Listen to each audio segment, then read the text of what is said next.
I'm glad that you guys are in the house of the Lord this morning. You could have been anywhere else you wanted to be, but where are you at today? In the house of the Lord, that's right. And we're talking for just a little bit. I probably won't start another series until the beginning of the year. Then I'll have a graphic for it, all that stuff, because it's just kind of hard because we're going Thanksgiving, Christmas, and anyway, it's just difficult. So, anyway, we're going to start today just in a few minutes. Good to have everybody here. Good to see everybody. I like it when the church is mostly full. It beats it being mostly empty. Amen. Amen. I love it when it's mostly full and not mostly empty. That just means listen, that tells me you came today expecting God to speak into your life. It tells me that you came today expecting me to have a word from God, right? Amen. Expect me not to just get it off the internet, right? Amen. Spend some time. Spend some effort. Well, isn't it amazing that you expect that from us, from me, but sometimes we don't expect that from each other? Okay, I'll get off that. Sometimes we expect just somebody to just find something and, and read it. And, now, how about spending some time? Spending some time with God. What's the most precious thing that we have is time? You can be poor, you can be rich, or you can be in the middle. But the thing that we all have in common is there's going to come a day when we don't have any more time left, and we're laying on our deathbed unless the Lord comes, and we'll be saying, boy, I wish I had more time. I remember when my friend Todd Wolf, his mother was dying. Her name was Donna Wolf. Some of y'all know her, some of you don't. Lived right back here in this little house back here. And I've known that family. I can't remember meeting Todd, so I've known him all my life. And when she was dying, I helped carry her in the house, and she's laying there, and Todd's talking to her, and she said, Todd, I'm dying, aren't I? And he said, yeah, Mom, you are. And the last thing I remember her saying was, bummer. She just wanted to live. She wanted to have more time. But, she just really didn't want to pass up from this life to another one yet. And I believe Donna was ready to go. I'm not saying that Donna wasn't ready to meet Jesus and her last breath on this planet made her first breath on the other side. That's fantastic. But still, when I drive by that house, I think of Donna and I think of that, I'm going to die, aren't I? Yeah, Mom, I think you are. Bummer. I think of that every time because that was just Donna. And that's just how she was. And this isn't her funeral today. The Lord's been gone for a year now. But just letting you know that the most precious thing that we have is our time. Our time. Now, I'm going to talk to you for just a minute, but I got to make a couple of real quick statements, and so you guys listen real fast. Tuesday is our community Thanksgiving dinner that we do at the Wellness Center. I say we do as IFC, us, and a couple of churches. I don't know who else does it. But I need some help in that area. So if you would like to volunteer for either setup, which will be at 4 o'clock, serving, I think is at 5 o'clock, and tear down, which I think is at 6 or 6:30. If you can serve in any of those areas, let me know. Tim is supposed to call me today or tomorrow and make sure we have enough people. We're also going to deliver meals, so we're going to use our church van. So I have anybody that wants to volunteer to drive. I need 2 people in the church van at all times. I need 2 people that will say, yes, I'll drive and deliver. Listen, you need to know where streets are at so they get it hot, okay? Don't say, yeah, I'll drive, and you don't know where McGregor Street's at, okay? And so you need to know, all right? So I need people to do that. So if you would please, by tonight, let me know. Yes, Brother Jeff, I'd like to help in that area. It's Tuesday. I have tickets. I'll hand you out tonight. I left them at home. I apologize for that. We have tickets to give out for people to get meals. It's not just anybody can everybody come. You have to have a ticket to get in.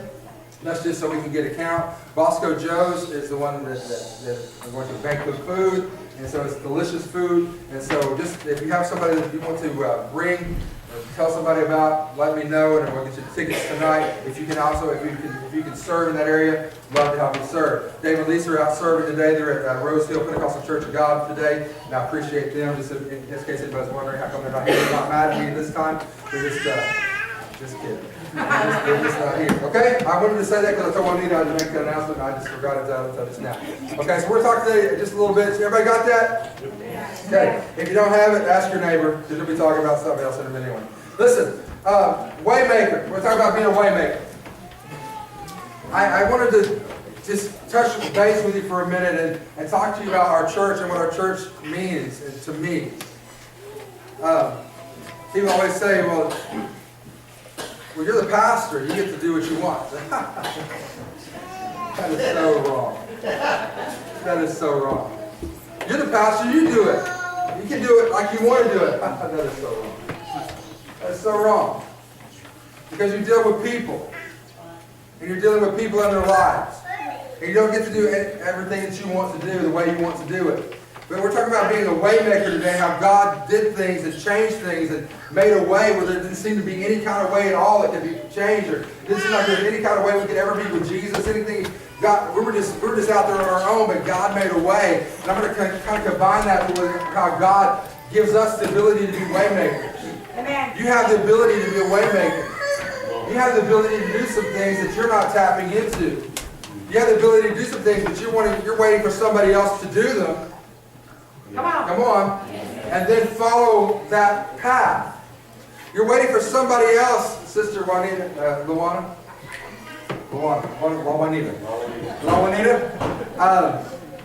I read the story about the free ice, the free ice water. Waiting for somebody else to get the free ice water going, and then somebody else will make a way. It's a story it's a great story that she gave me on my desk to give back to you. But it's a story about a store that was struggling and they couldn't make it, and it was in a hot part of the country, and they put a sign out on the highway. This is real short. A sign out on the highway said free ice water. This is back in the day before cars had air conditioning, and they would drive with the windows down. It was hot, 100 degrees, and they would see that sign, so people began to come to the store just for free ice water. But when they got their free ice water, they began to buy other things. And just because they had tons of ice, so they said, we can give away free ice water. That's not a problem. It doesn't cost us anything to have free ice water. And so they made a way in their company, in their store, and I guess that store is still there today. That store is still there, but they made a way that seemed so silly to everybody else. Free ice water? Who cares about ice water? Well, thirsty people care about ice water. Amen. Amen. If you've ever been in Oklahoma in the summertime, and you've ever been cutting grass, and you've ever been working outside, even in the wintertime, you've ever been outside cutting trees and cutting all that stuff, when you've had to deal with that, ice water sounds pretty stinking good. Dr. Pepper's better, but ice water still sounds good. Listen, to be a waymaker, in Genesis 1:1, if you'll go there with me, Genesis 1:1, what does it say? Everybody should know this. In the beginning, God created the heavens and the earth, right? Everybody should know that. If you don't know any scripture, you ought to know that one, right? In the beginning, God created the heavens and the earth. God created a way where there's no way because there was no earth. There were no humans, there were no trees, there was no ocean, there was no grass. There was nothing. There was nothing, and God created the heavens and the earth. He started a way where there was no way. There was no way for human beings to survive just out of space. And so I guess he could have done that too, but whatever. I'd rather have the beautiful scenery that we have today than be out in space. But he created an earth to sustain the life of humans. He made a way where there was no way. God made the way that man could be created. He made a way that he could create a man and breathe breath into his life and make him a living soul. God created a way. And so we are made in the form and image of God, right? You know what God says? Does the Word of God say we're formed in the image of God? And so if I'm formed in the image of God, I should have God's DNA. And so if I have God's DNA, okay, I'll give you an example. If we're not created beings, how does that little Jason boy right there get there? Because two people created him. And he's awesome. He's an awesome little kid. And listen, we all have had children. We know that we have the creative ability within inside of us. If you've had children, or you know somebody that has, okay? And so you have the creative ability within inside of us as God created. We have that ability. Not like God. We're not God. We can't make our own human race. We can't make our own stuff. We can't breathe the breath of life. We can't do that. But we can create because we have God's DNA, right? Men fell into sin in Genesis 3, 1 through 7. I'll read most of that. The serpent was more cunning than the beast of the field, which the Lord had made. He made the very serpent that beguiled Eve. And he said to the woman, Has God indeed said, Ye shall not eat of every tree of the garden? The woman said to the serpent, We may eat of the fruit of the trees of the garden, but of the fruit of the tree which is in the midst of the garden, God has said, You shall not eat it, nor shall you touch it, lest you die. Then the serpent said unto the woman, You will not surely die, for God knows that in that day that you eat of it, your eyes will be opened, you'll be like God, knowing good and evil. So when the woman saw that the tree was good for food, that it was pleasant to the eyes, and the tree desirable to make one wise, she took of its fruit and ate it. She also gave to her husband with her, and he ate it. The eyes of them both were open, and they knew that they were naked, and they sewed fig leaves together and made themselves coverings. But listen, God, even when they fell into sin, made a way. If you read Genesis 3:15, it talks about how God's going to put enmity between the devil and his son. Go through 15. And I'll put enmity between thee and the woman, and between thy seed and her seed, and it shall bruise thy head, and thou shalt bruise his heel. He talked, what does that mean? That's the prophecy of Jesus coming. It's a prophecy of God putting a way in the midst of the garden when nobody else could see a way out, because their way was to tie aprons together and hide their sin. But God's way was to abolish their sin. Amen. He made a way where there was no way. Are you with me? Where's Party's Presbyterian Church today? Come on now. Help me a little bit. Okay? I'm an audience participation preacher. You gotta help me every now and then. Just give me a nod or something. Let me make sure I'm okay. Okay, listen. So understand that we have an opportunity right now. We stand here right now, and our DNA is to be a waymaker. Our DNA is to be a creator of things. That's why God says He'll give you witty inventions. Because we are creative. We're waymakers. Are you willing to be a waymaker? Are you willing to be that person that makes a way for somebody else? Listen, everybody here is sitting right now in a pew. How many are sitting in a pew? Raise your hand if you're sitting in a pew. Somebody paid for that pew. You didn't. You weren't here in 1977 when they bought them. I was. But most of you weren't. 1977. Boom. Pews. Because we used to have the ones that pinch your hind end. That's the kind we used to have. True statement. We used to have the ones that were falling apart and rocked back and forth. We used to have the ones that weren't bolted to the ground. They were screwed, or nailed, actually, probably nailed, through the front of the pew. And you can go upstairs and you can look at them and you can see exactly what I'm talking about. But in 1977, somebody said, we are going to take up $100 pledges, and there's a plaque somewhere in this church somewhere, with all the names of everybody that gave $100 pledges to buy pews. So we are sitting right now in pews that somebody else made a way for us to sit in. Somebody else paid for the carpet. Somebody else paid for the piano. The piano's been here I don't know how long. It's out of tune and it won't stay in tune, but I don't have the heart to retire. I love it. It's 90... How many years old? How old's Grandma? It's a 1923 baby grand piano. It's still somebody, I don't know where they got it. I don't know if they found it on the side of the road. I don't know if somebody donated it because they didn't want it in the house. I don't know where it came from. But all I know is it's been in this church since 1953. In this building. Somebody has played millions of songs on this thing. Somebody has made a way when there wasn't a way. When I guarantee you somebody donated it, because at that time, in 1953, this church didn't have any money. I'll promise you that. I promise you, okay? But I'm telling you, but somebody made a way. And everything is here. Somebody made a way. Everything is here. So understand this. Are you willing to be a way maker? You're here today. You're here today sitting on a pew that somebody else bought. You're here today because somebody invested in you and told you about Jesus Christ. You're here today because somebody cared enough for you to make a way through your sin to get you to Jesus. Help me, somebody. Listen, unless you just walked in off the street today, somebody made a way for you to get to where God could talk to you and speak to you. Somebody made a way. Somebody paid a price. Somebody gave an offering. Somebody did something to do something in your life. I remember back in the day before it was illegal or whatever, the Gideons used to come to some of those schools. And they would give out Bibles, little New Testaments with Proverbs and Psalms. And we would get them and go, oh yeah, thanks a lot. You know, whatever. Okay? We didn't care. But somebody put on a suit that day. Somebody put on a tie that day. Somebody paid for those Bibles. Somebody did it. Somebody made a way.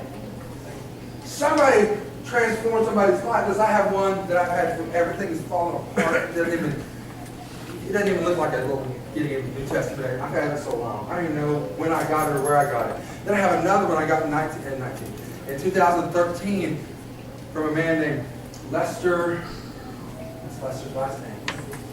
Lester, Brother Lester. He's gone to heaven now. He died a couple of years ago.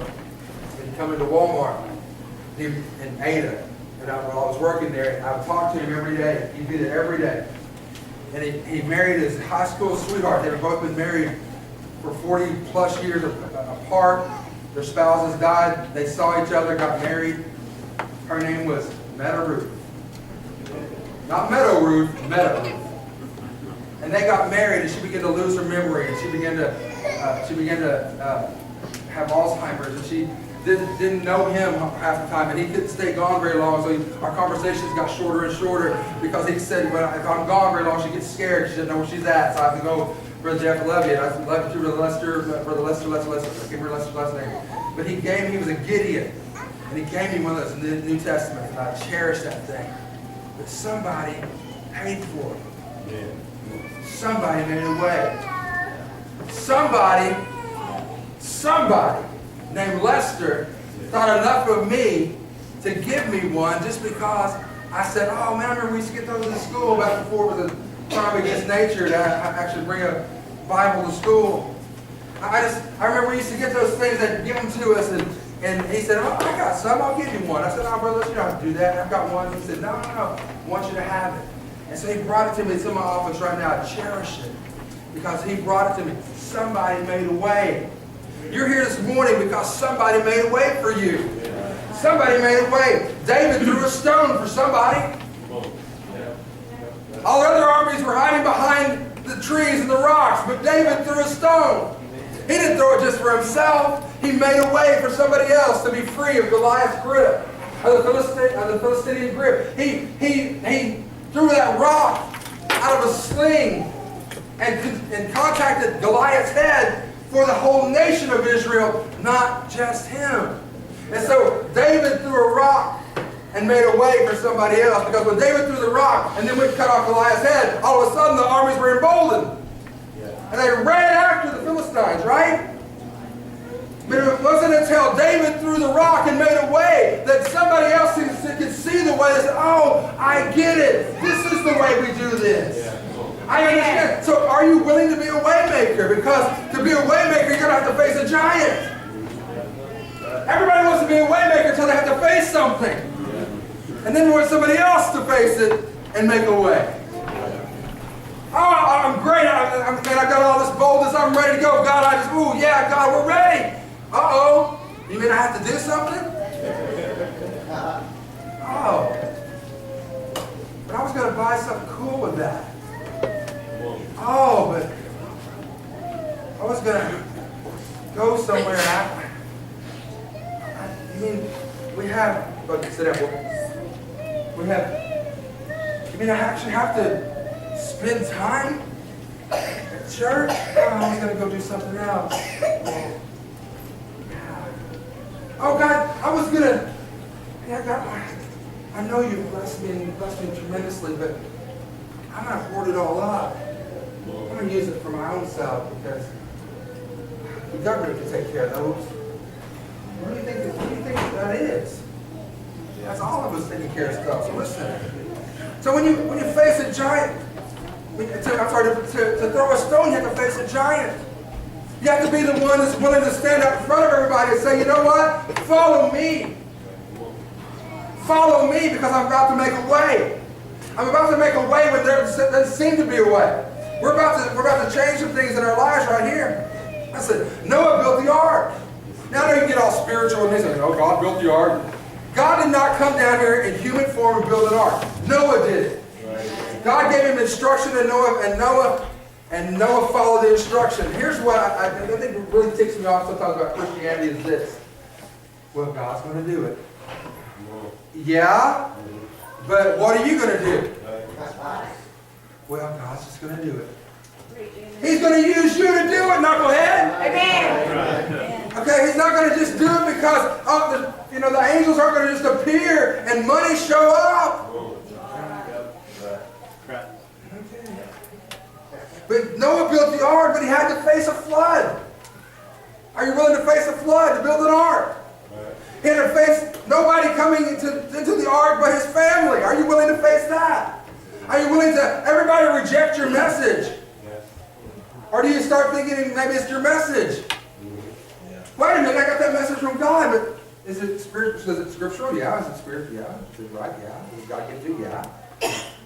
Then don't doubt your message. Yeah, but maybe we need to discuss whether Jesus is the only way. No. I will not discuss that. I'll discuss it with you, but I would agree with you. So how can I say my message is wrong because nobody receives it? I can't, because the message is right. And so can you face the flood, or can you face those people that are saying, oh, shut up. I don't want to hear it. It's not going to rain. What is rain? We don't know what rain is. It's never rain. What is that? I'm pretty confident when Jesus returns, everybody's not, there's not going to be a whole bunch of, oh, we've seen that before. No! No! I'm pretty confident that's never happened before. Okay, so how are we going to look up? Oh, yeah, this is just Jesus. And then, what? And so when you preach that Jesus is coming and the return of the Lord and you need to get right, and nobody understands it, or they reject you, they push you away and say, oh, you're crazy, you're crazy, you're crazy. Can you stand in the midst of that flood? Can you be a way maker when nobody else is making a way in the flood? Had it not been for Noah, maybe God would have done something else. I don't know. He didn't clear it with me. But understand this. God had to do something to save humanity. And so when God made a way, he had to make a way through somebody doing something. Are you understanding what I'm telling you? Do you understand the words that are coming out of my mouth? Just wondering. Y'all looking at me like crazy. You're going to have to do something besides come to church. Amen. Sorry. It's easy to come to church, but it's for me. I mean, some of y'all look like y'all don't want to. Shut up. Got 22 minutes. Y'all be all right. Amen. All right. Joseph saved his family. How did he save his family? He was obedient to God through the fire and through the flood, right? He was obedient to God through prison and through being sold into slavery. He was still obedient to God. Joseph went through some stuff. You're going to go through something. Come on. Yeah, I don't know if I'm going through or not. Yeah. How do you live life without going through something? I'm sorry, your kid is probably going to get sick at some point. And they're going to have fever at some point. Why? Because it's the earth and you live in it, there's germs, and there's viruses, and there's junk that happens, and you take them to some place to eat sometimes, and maybe they don't have the best of the health issues going on, and maybe they get food poisoning or something. You don't know what's going to happen in your life. But what happens is Joseph saved his family, but he had to face prison and he had to face slavery. Are you still willing to be a waymaker? Are you still willing to be somebody that says, you know what I'm going to do? I'm going to make a way with the city. No way, yeah, woo, woo. You're going to take on hell with a water pistol, yeah. Super soaker. Take it on hell, right? No, because as soon as hell hits you in the face, oh, I dropped my gun, I'm done. It's hot. Hell's hot, yeah, it's hot. The Bible clearly tells us that hell is hot. And it's for a long time. So let me ask you this. Are you still willing to be a waymaker? Are you still willing to be that person that stands in the front and says, you know what?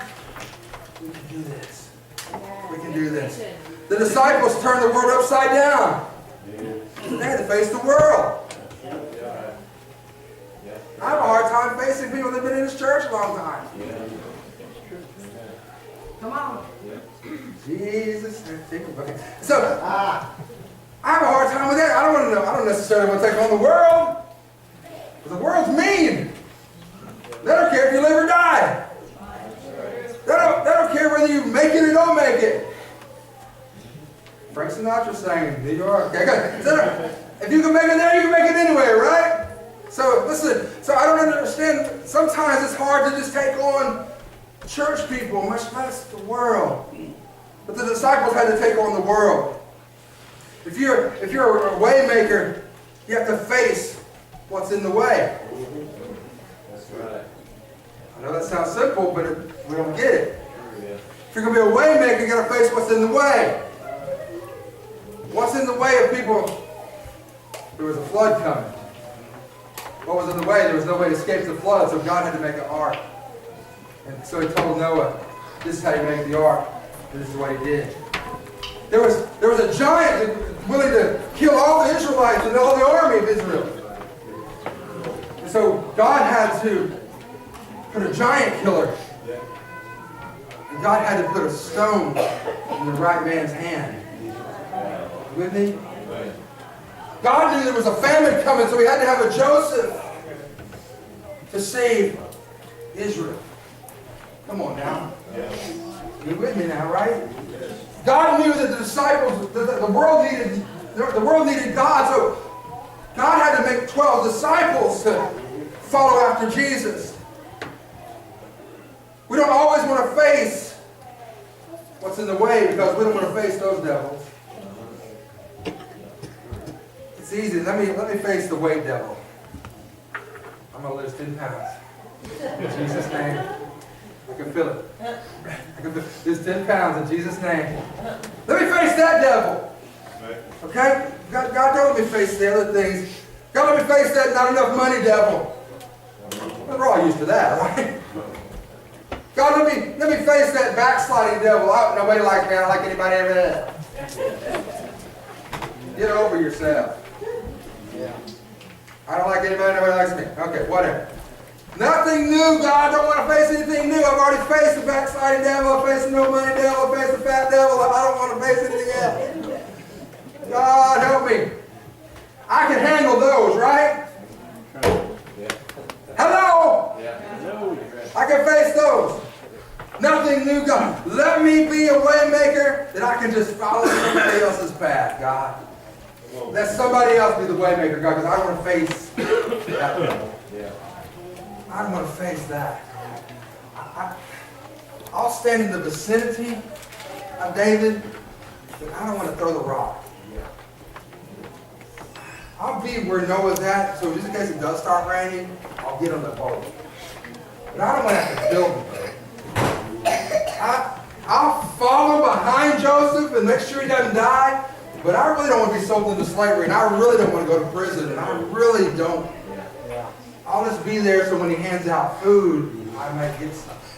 I really don't want to be a disciple, but I'm going to hang out with the disciples, because if I hang out with the disciples, I'll know when Jesus, what he's doing.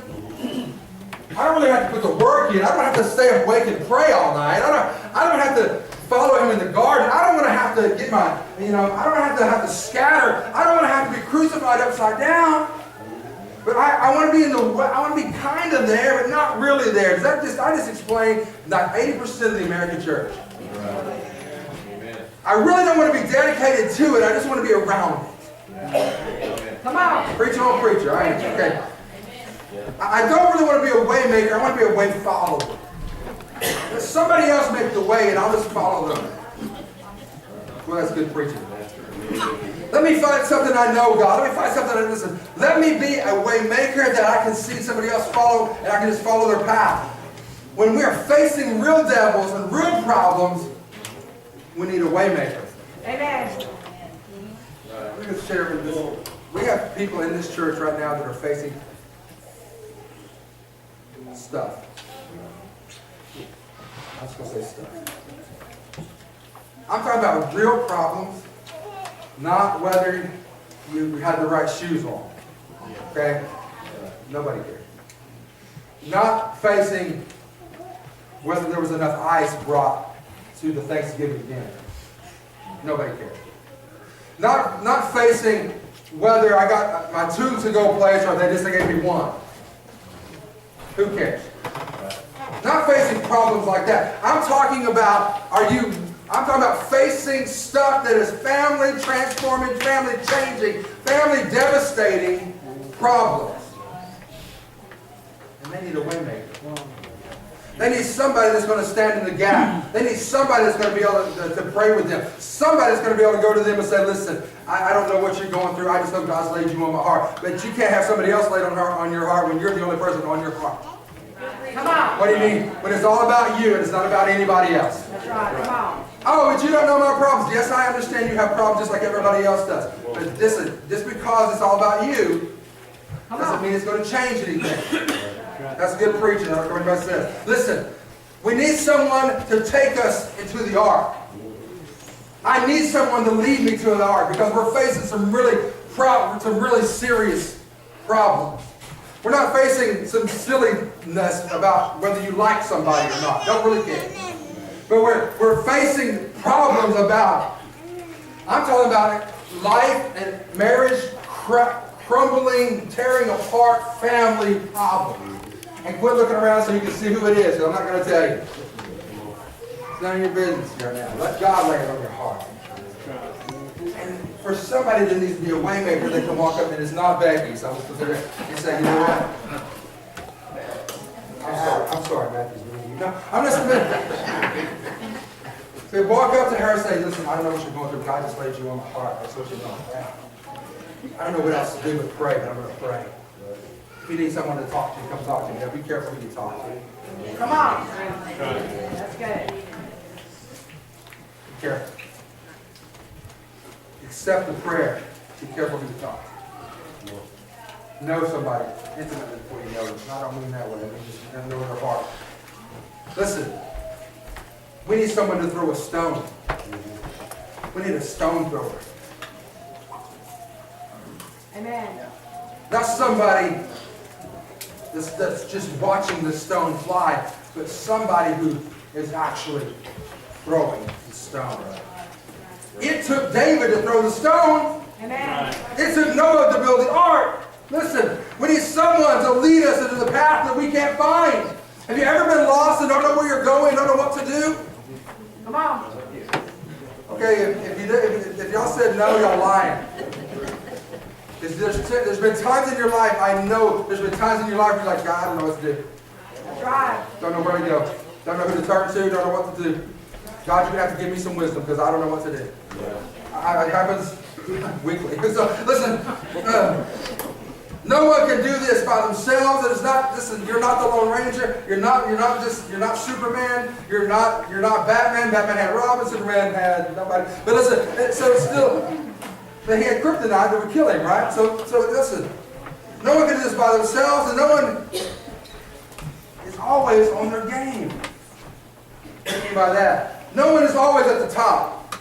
No one's always just going, yeah, I got this. I got this. Nobody's like that. At times you're down and you need somebody to pull you up. Amen. Right? Sometimes, listen, we need to be way makers. In John 14:6, he says he's the way, the truth, and the life. No man comes to the Father except by me. Not me, but him. He's the way, he's the truth, and he's the life. He's all those things. He made a way. He is the truth and gave me life. He's walked where I haven't walked. Yes. I love the statement from Lou Holtz. You've never been 80. I've been 20, 21. I love that. I never thought of it like that until he said it. I don't know why, because I'm ignorant, I guess, but I never thought about it that way. Is that some people have, he said it in the graduation service, he said, all you graduates, you've never been 80 years old. I've been 21. I know what you're going through. You don't know what I'm going through. Come on. I thought, what a great statement. What a great statement. Listen, Jesus cut a path through the forest so we can find our way. We can find the way because he is the way maker, right? Right. Amen. He's a way maker. He is the ark. He is the ark. He didn't just build it. He is the ark. He is the stone. He was Potiphar's house and Potiphar's prison. Come on. He was both. Because he was in the house and he was in the prison. He was all these things. He is the original disciple. Amen. Jesus followed God before anybody else of them did. He was the original disciple. He followed after God. And so listen, and he faced the world from heaven, he faced the world from earth, and he faced the world from the cross. He knew how to face the world. And so when the disciples needed to face the world, he said, do it like this. I've done it 3 ways. Do it like this. And so when he was the stone, he said, just pick me up, I'll take care of it. If you'll throw me, I'll take care of it. And so when David picked up Jesus and threw him, as a metaphor, Jesus, he knew exactly what to do. Listen, when he was in Potiphar's house, he knew exactly if Joseph would be faithful to him, he would be faithful to him.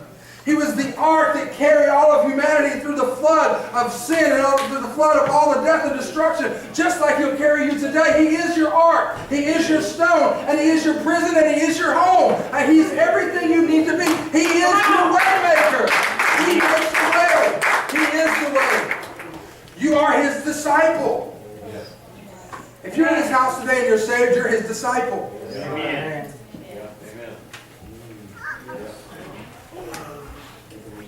Matthias is in here. Come on, preach it.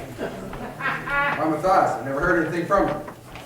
He took Judas' spot, never heard anything else from him. So I don't know what happened to him. You're his disciples. You have been given the ability to be a waymaker. You may not know that. You may not think you're that.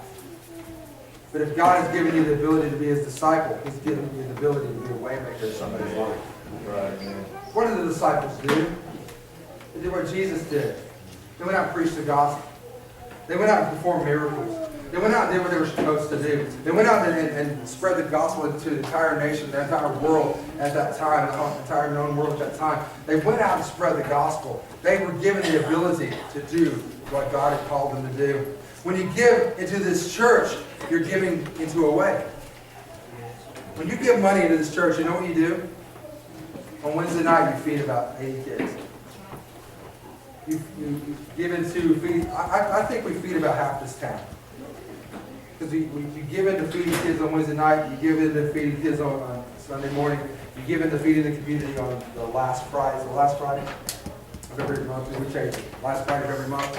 You give into that. You give into a bus ministry that brings kids into this church. You give into the things that keep this electric, and evidently this heater works really great. Okay? And so you give into that, you give into all that stuff. And you give into all the things that we do, the ministry that we have, that God has blessed us with. When you give into this church, that's what you give to. And you make a way for somebody else that doesn't have a way.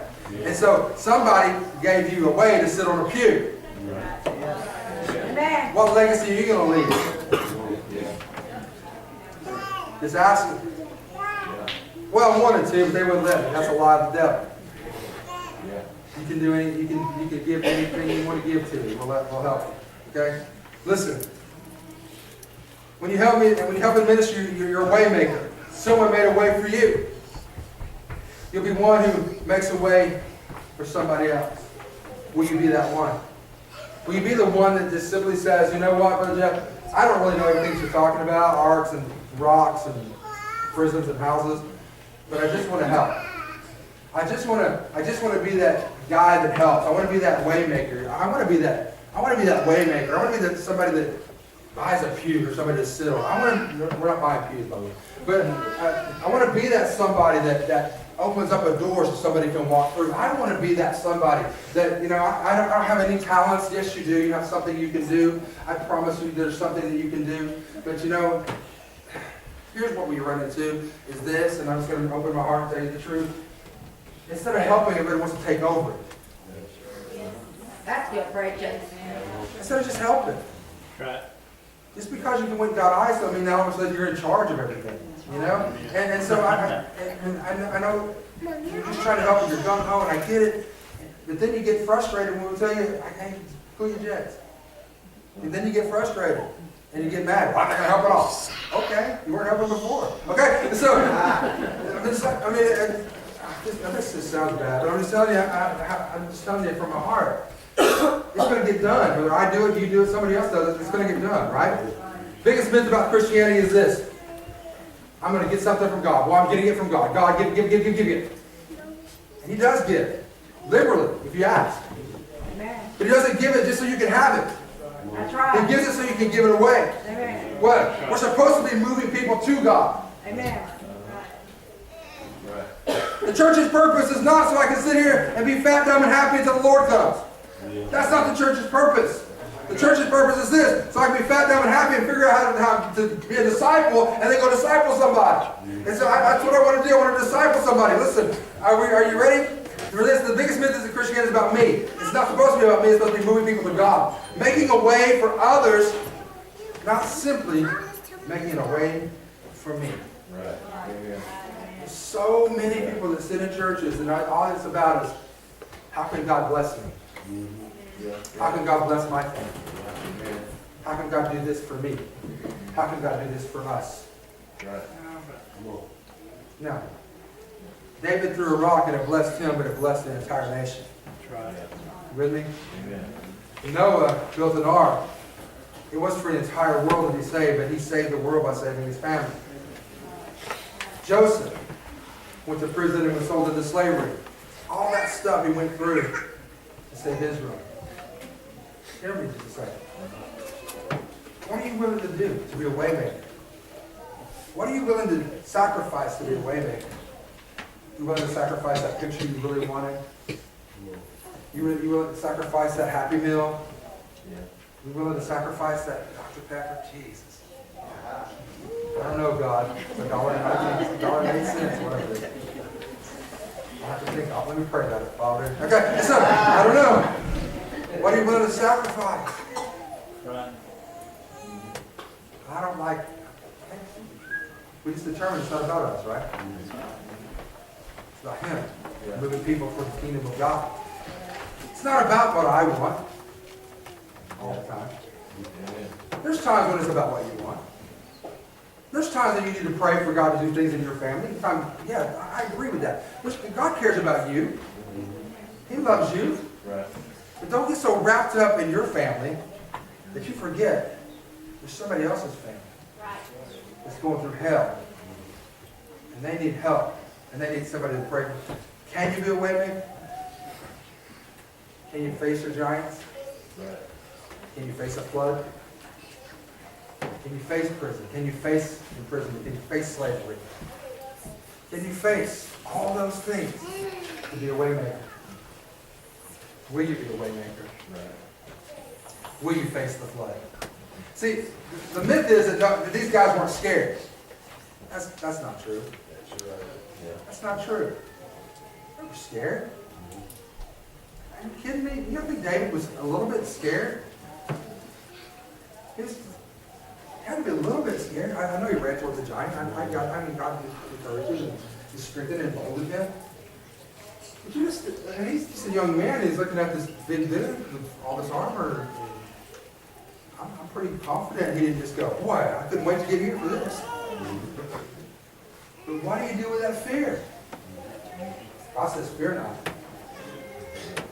Fear not. Right. So when Noah was facing the flood, can you imagine when it first started raining? What in the world is going on? Noah, get your family, get in the ark. Yes, sir. Get in the ark, shut the door. God shut the door. Noah didn't shut it, God did. Because Noah would open it. Let people in. They got it. They had a chance. They refused it. Joseph. Come on now. You don't think Joseph was scared in the prison? You don't think Joseph was afraid when his brothers jumped on him and almost killed him and threw him in a pit and sold him into slavery? You don't think that is scary? So what are you willing to do? Right. Can you? Will you face? Will you be a waymaker? Are you a waymaker? Right. Are you that person? But Brother Jeff, I don't know if I can do it or not. Can I just share with you? No, you can't. That's right. He can. And God will move in your life and do something incredible for you. Listen, this wasn't my dream. I heard preachers preach and say, all I ever wanted to be was a preacher. Either they're lying or they're crazy. I'm not sure. I'm not sure which one it was. Not sure. Because this is the hardest thing I've ever done in my life. I wake up every day and have to pray, God, give me strength today. God, give me wisdom today. God, give me knowledge and understanding of your word today. Help me to be the best I can be for you today, because this is the hardest thing I've ever done. But look around you right now. Every person in this, I'm responsible for what I preach to you. And if I'm off, and I don't preach the right thing, and you end up in a devil's house, guess who gets... Boom. Boom, boom, shake, boom, boom. Okay? Boom. And so, this is the hardest, most difficult thing I've ever done. And sometimes I wake up and I'm a little fearful. Because I think, God, in heaven, how can we do this? This is just me and Naomi. What in the world, God? What were you thinking? What were you thinking? Lord, have mercy. He said I did. And so we stand there, and I stand before you today, and I ask you this question. Can you handle it? Are you going to handle it? And will you handle it? Are you a way maker? I think you are. I think this church is a way maker. I think we make paths where there's no... Listen, I think this church does a lot of stuff. With the facility we have and the resources we have, we do a lot of stuff. And we help a lot of people. And we do a lot of cool stuff. We have some of the best folks I've ever met in my life in this church. We do. Then we have some that are with you. I'm just kidding. Just teasing. The jokes get better. Okay, listen. As we're about to be dismissed today, come on, can I get musicians to come with me just for a second?